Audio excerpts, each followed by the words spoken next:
our video today, Lenny? Time only, bikes number 221, we need you to the tower, please. Mark, Laylock.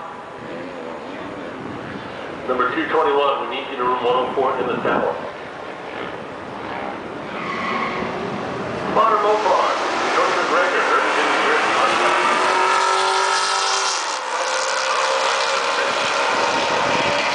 reaction time advantage by more than a tenth of a second goes to Anthony.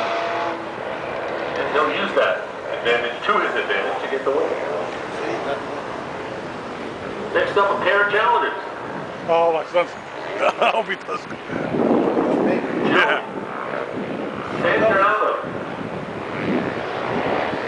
2012 Classic. And Dan Hendor with the 392 car. Boy, my son go too fast.